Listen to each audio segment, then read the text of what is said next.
नमस्कार दोस्तों। तो आज की इस वीडियो में हम बात करने वाले हैं एशिया में सबसे बड़ा राज स्थापित करने वाले महाराजा रणजीत सिंह के बारे में। महाराजा रणजीत सिंह का जन्म 13 नवंबर 1780 में सुकरचकिया मिसल में हुआ। जब इनका जन्म हुआ तब पंजाब में मिसलें राज किया करती थी जो कि आपस में इलाकों के लिए लड़ा करती थी। इनकी माता का नाम था राजकौर और इनके पिता का नाम था सरदार महासिंह। एक बार अहमद शाह अब्दाली ने लाहौर के हौलदार से पूछा कि मैंने मराठों को एक बार पानीपत की लड़ाई में हराया था और उसके बाद मराठे मेरे आगे सिर नहीं उठा पाए। दिल्ली में अभी तक कोई ऐसा सूरमा पैदा नहीं हुआ जो मुझे भंगार सके। पर ये चरत सिंह कौन है? जब भी मैं भारत से धन दौलत और इनकी लड़कियों को लेकर जाता हूँ तो रास्ते में चरत सिंह और बघेल सिंह मेरा रास्ता रोकते हैं और ये सब कुछ मुझसे चुरा लेते हैं। लड़कियों को हमारी फौज के हाथों से आज़ाद करवा लिया जाता है। मतलब कि उस टाइम के बादशाह अहमद शाह अब्दाली के अंदर सरदार चरत सिंह और सरदार बघेल सिंह का डर था। सरदार चरत सिंह महाराजा रणजीत सिंह के दादा थे। 5 साल की उम्र में महाराजा रणजीत सिंह को चेचक की बीमारी हो जाती है और इस बीमारी के कारण उनकी एक आंख की रोशनी चली जाती है। पर इसके बावजूद महाराजा रणजीत सिंह 9-10 साल की उम्र में युद्ध कला में पूरे माहिर हो जाते हैं और वो अपने पिता के साथ जंगों पर युद्धों पर जाया करते थे। तो अब मैं आपको इस वीडियो में महाराजा रणजीत सिंह की बहादुरी का एक किस्सा सुनाने वाला हूँ। ये जो बात है महाराजा रणजीत सिंह के बचपन की है। इनके राज की सरहद पठानों के राज से लगा करती थी जो कि चट्ठियों के नवाब हसमत खां चट्ठे का इलाका था।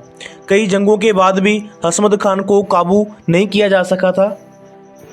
13 साल का लड़का रणजीत सिंह शिकार खेलने के लिए अपने साथियों के साथ जंगल में जाता है और गलती से चट्ठियों के इलाके में चला जाता है और उसका सामना हसमत खान से भी हो जाता है। बिना इजाज़त के दुश्मन के इलाके में जाना तलवारें निकालने के लिए काफ़ी था। दोनों पक्षों के बीच जोरदार मुकाबला होता है। वो नवाब जिसके ऊपर कई जंगों में काबू नहीं पाया जा सका था उसको महाराजा रणजीत सिंह हरा देते हैं महज 13 साल की उम्र में। और 13 साल का रणजीत सिंह हसमत खां का सिर अपने बाले पर टांग कर ले जाता है और अपने पिता सरदार महासिंह के चरणों के आगे रख देता है। तो ऐसे बहादुर थे महाराजा रणजीत सिंह। अपने पिता की मौत के बाद महाराजा रणजीत सिंह 12 अप्रैल 1801 में अपनी मिसल यानी कि सुकरचकिया मिसल की कमान संभालते हैं। उन दिनों में मिसलों की लड़ाइयाँ आम हुआ करती थी, पर मिसलों की एक स्ट्रेटजी हुआ करती थी कि जब भी कोई बाहरी हमलावर पंजाब पर हमला करेगा तो सभी मिसलें इकट्ठी हो जाया करती थी और मिलकर उस हमलावर का सामना किया जाता था। और जब वो हमलावर हार कर चला जाता था उसके बाद फिर से लड़ाइयाँ शुरू हो जाती थी। पर महाराजा रणजीत सिंह ने इन सभी मिसलों को इकट्ठा किया और पंजाब की स्थापना की। और कुछ मिसलों के साथ इन्होंने अपने पारिवारिक संबंध भी बनाए, जैसे कि कन्हैया मिसल जो कि महाराजा रणजीत सिंह की मिसल की दुश्मन हुआ करती थी। उस मिसल की बच्ची का रिश्ता महाराजा रणजीत सिंह ने लिया और उनके साथ इन्होंने शादी रचाई। और आलूवालिया मिसल के फतेह सिंह के साथ इनका काफ़ी अच्छा रिश्ता था। फतेह सिंह को इन्होंने अपना बड़ा बनाया और आखिरी समय तक आलूवालिया मिसल के जो संस्थापक थे जो कि मुखी थे वो महाराजा रणजीत सिंह के साथ रहे और जंग के मैदान में सिख राज के लिए जूझते रहे। तो इस प्रकार महाराजा रणजीत सिंह ने पंजाब को एकजुट किया और एशिया का सबसे बड़ा राज स्थापित किया। महाराजा रणजीत सिंह ने अपने जीवन में कुल 49 जंगें लड़ी और सिख राज में आज का पंजाब, हरियाणा और पूरा पाकिस्तान शामिल था। सिख राज की सरहदें अफगानिस्तान के साथ जाकर लगती थी और कश्मीर, लेह लद्दाख, तिब्बत का जो इलाका हुआ करता था वो पंजाब में सिख राज में शामिल था। और इधर वाली साइड से सिख राज की सरहदें चीन के साथ लगती थी। चीन के राजा और नेपाल के राजा के साथ महाराजा रणजीत सिंह ने समझौता किया था कि उधर वाली साइड से आप आगे नहीं बढ़ोगे और इधर वाली साइड से हम आगे नहीं बढ़ेंगे। और सतलुज पर इनका अंग्रेजों के साथ समझौता था। और कहा जाता है कि महाराजा रणजीत सिंह की रूस के साथ भी संधि थी और जहां तक कि फ्रांस के नेपोलियन के साथ भी महाराजा रणजीत सिंह ने समझौता किया था। और इसकी वजह से, इन समझौतों की वजह से बाकी जो सरहदें थी वहां पर तो शांति थी, पर जो अफगानिस्तान की सरहद थी वहां पर जो लड़ाइयाँ आम ही हुआ करती थी। सिख पंथ के महान जर्नैलों में से एक जर्नैल सरदार हरि सिंह नलवा को भी अफगानिस्तान की सरहद पर ही धोखे से शहीद किया गया था। उस समय पंजाब राज अमीर और खुशहाल राज हुआ करता था। सभी इलाकों में से 40 साल के महाराजा रणजीत सिंह के राज में कभी भी किसी को मौत की सज़ा नहीं दी गई थी। ना ही कोई बगावत उठी, ना ही कोई दंगे हुए, ना ही किसी गांव को लूटा गया। जनता महाराजा रणजीत सिंह के राज में काफ़ी ज़्यादा खुश थी। महाराजा रणजीत सिंह के राज में जनता कितनी खुश थी, इसका एक किस्सा मैं आपको सुनाना चाहता हूँ।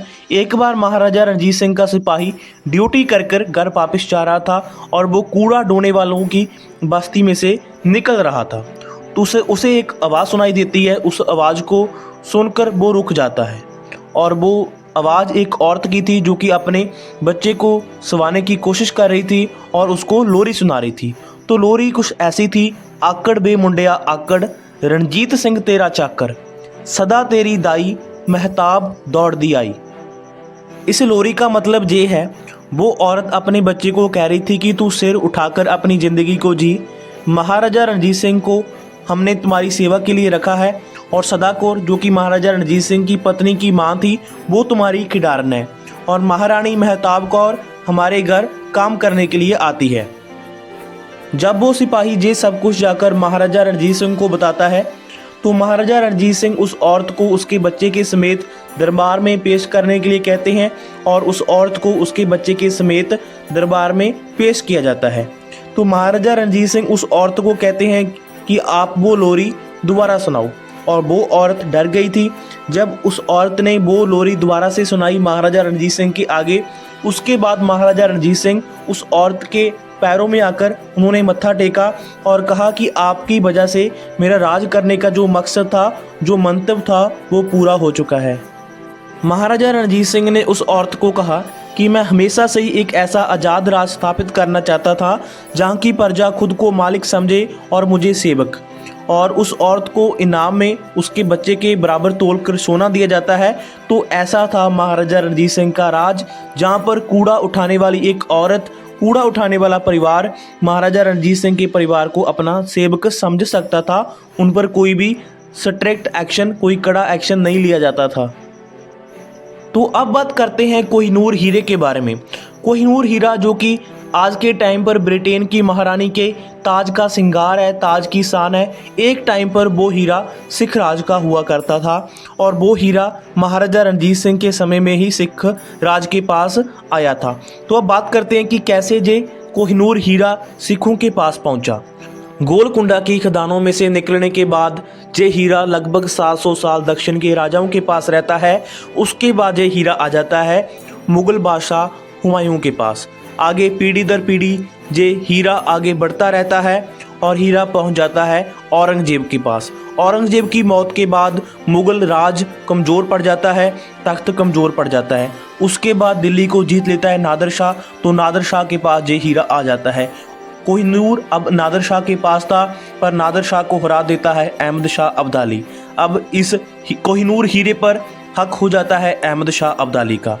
अब्दाली की मौत के बाद उसके पुत्रों में राज के लिए उसका उत्तराधिकारी बनने में लड़ाई होती है, पर जो अब्दाली था वो चाहता था कि उसका बेटा शाहजाद उसका उत्तराधिकारी बने और इसकी वजह से वो हीरा शाहजाद को दे देता है। पर तख्त पर बैठ जाता है फतेह खां। तो फतेह खां जब तख्त पर बैठता है उसके बाद वो हीरा लेने के लिए शाहजाद को कैद कर देता है, पर शाहजाद हीरे को लुको देता है और आप श्रीनगर भाग जाता है। जब इस बात का पता श्रीनगर के शासक को लगता है कि शाहजाद के पास हीरा है और वो अब श्रीनगर में है और उसने हीरा छुपाया हुआ है, तो श्रीनगर का शासक भी शाहजाद को कैद कर लेता है। शाहजाद की बेगम, शाहजाद की पत्नी जिसका नाम था वफा बेगम, जब उसको इस बात का पता चलता है तो वो अपने पति की जान बचाने के लिए, मदद के लिए उसको एक ही व्यक्ति दिखाई देता है, वो था महाराजा रणजीत सिंह। उसके बाद वफा बेगम महाराजा रणजीत सिंह के दरबार में फरियाद लेकर आती है। वो महाराजा के आगे बेनती करती है कि आप मेरे पति की जान बचा लो, बदले में हम आपको कोहिनूर हीरा देने के लिए तैयार हैं। महाराजा रणजीत सिंह तो पहले से ही काबुल और श्रीनगर पर हमला करना चाहते थे, कब्जा करना चाहते थे, क्योंकि पंजाब पर जो विदेशी हमले हुआ करते थे वो इसी रास्ते से हुआ करते थे और पंजाब को भारी नुकसान झेलना पड़ता था। तो इस हमलों को रोकने के लिए काबुल और श्रीनगर पर कब्जा करना जरूरी था, पर महाराजा रणजीत सिंह किसी कारण की वजह से ये नहीं कर रहे थे, क्योंकि उनको पता था कि इस जंग में, इस अभियान में काफ़ी ज़्यादा सिख सैनिकों की शहीदी होगी। पर अब वफा बेगम ने महाराजा रणजीत सिंह के आगे प्रार्थना की थी और कोहिनूर हीरा सिख राज के पास आ सकता था अगर महाराजा रणजीत सिंह श्रीनगर को जीत लेते थे और सासजाद को बचा लेते थे। उसके बाद महाराजा रणजीत सिंह फैसला लेते हैं कि अब श्रीनगर पर सिख सेना हमला करेगी। उसके बाद महाराजा रणजीत सिंह अपने मुख्य जर्नैलों के साथ, जिनमें से हरि सिंह नलुआ, अकाली फूला सिंह, निदान सिंह पंचहत्था के साथ श्रीनगर पर 2 बार हमला करते हैं। पहली बार बर्फ गिरने के कारण उनको पीर पंजाब के इलाके से ही वापस मुड़ना पड़ा, पर जो दूसरी बार का हमला था वो गर्मी में किया जाता है और पहले ही दिन लगभग 350 जो सिख सैनिक थे वो शहीद हो जाते हैं और उस जगह पर आज श्रीनगर में गुरुद्वारा शहीदगंज साहिब सुशोभित है और इस अभियान का अंत होते होते कई साल लग जाते हैं। उसके बाद सासजाद लाहौर दरबार में पेश होता है। महाराजा रणजीत सिंह बफा बेगम को कहते हैं कि हमने आपके पति को बचाया है और अब हमें जो कोहिनूर हीरा है वो दिया जाए, पर जो बफा बेगम और सासजाद थे वो हीरा देने से मुकर जाते हैं। सासजाद को महाराजा रणजीत सिंह कहते हैं कि सासजाद तुम हमारी कैद में हो, अगर मैं चाहूँ तो तसीहे देकर भी मैं तुमसे हीरा ले सकता हूँ, पर मैं गुरु का सिख हूँ, मैं ऐसा नहीं करूँगा। तो महाराजा रणजीत सिंह कहते हैं कि हम कोहिनूर हीरे की कीमत देने के लिए तैयार हैं। उसके बाद महाराजा रणजीत सिंह 2 लाख मोहरों के साथ उस कोहिनूर हीरे को खरीद लेते हैं।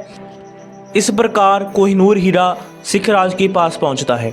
महाराजा रणजीत सिंह की मृत्यु के बाद सिख राज भी खेरूं खेरूं हो जाता है और ये कोहिनूर हीरा भी ब्रिटेन चला जाता है।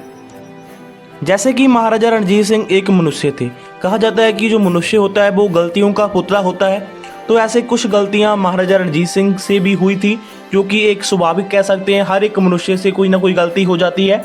एक बार महाराजा रणजीत सिंह के पुत्र खड़ग सिंह की मंगनी थी और उस मंगनी में मुसलमान नर्तकी जिसका नाम मोरा है उसको बुलाया जाता है। उसका नाच और सुंदरता देखकर महाराजा रणजीत सिंह काफ़ी ज़्यादा प्रभावित होते हैं और उनको मोरा के साथ इश्क हो जाता है। इसके बाद महाराजा रणजीत सिंह मोरा के साथ विवाह भी कर लेते हैं। इसका विरोध पूरे खालसा राज में पुरजोर तरीके से किया जाता है, बढ़ चढ़कर इस बात का विरोध किया जाता है। उन दिनों में जो जत्थेदार हुआ करते थे उनकी जो शक्ति राजाओं महाराजाओं से भी ज़्यादा हुआ करती थी। जत्थेदार महाराजा को भी सजा सुना सकता था। तो अकाल तख्त साहिब के जत्थेदार अकाली फूला सिंह महाराजा रणजीत सिंह को अकाल तख्त साहिब आने के लिए हुक्म देते हैं। तो उसके बाद महाराजा रणजीत सिंह इसको स्वीकार करते हैं और वो नंगे पैरी अकाल तख्त साहिब आते हैं और वो अपनी गलती को स्वीकार करते हैं कि हाँ मुझसे गलती हुई है। तो 5 प्यारे महाराजा रणजीत सिंह को इमली के दरख्त के साथ बांधकर कोड़े मारने की सज़ा सुनाते हैं और महाराजा रणजीत सिंह इस सज़ा को खुशी खुशी स्वीकार भी कर लेते हैं। पर संगत की बेनती पर संगत कहती है कि ये महाराजा हैं और इन्होंने आपकी जो सज़ा है उसको खुशी खुशी स्वीकार किया है, आप इनकी जो सज़ा है इसको थोड़ी सी कम कर दो। उसके बाद महाराजा रणजीत सिंह की जो सज़ा थी वो कम कर दी जाती है। उनको जूठे बर्तन साफ करने और 1,25,000 नानकशाही रुपया की सज़ा सुनाई जाती है। उसके बाद जो मोरा थी उसको भी पठानकोट के इलाके में जगीर देकर वहाँ पर भेज दिया जाता है। तो महाराजा रणजीत सिंह का जो प्यार था, जो मोह था, वो मोरा से भी उसके बाद भंग हो जाता है। तो ये थी कुछ कहानियाँ महाराजा रणजीत सिंह से जुड़ी हुई और महाराजा रणजीत सिंह के जीवन के बारे में जो किस्से जुड़े हुए हैं उसको एक वीडियो में शेयर नहीं किया जा सकता। तो आगे चलकर भी आपके साथ कुछ ऐसी ही वीडियो हम शेयर करते रहेंगे सिख इतिहास के रिलेटेड। अगर आपको ये वीडियो अच्छी लगी है, वीडियो को लाइक जरूर करना और चैनल को जरूर से सब्सक्राइब कर देना। थैंक यू सो मच इस वीडियो को लास्ट तक देखने के लिए।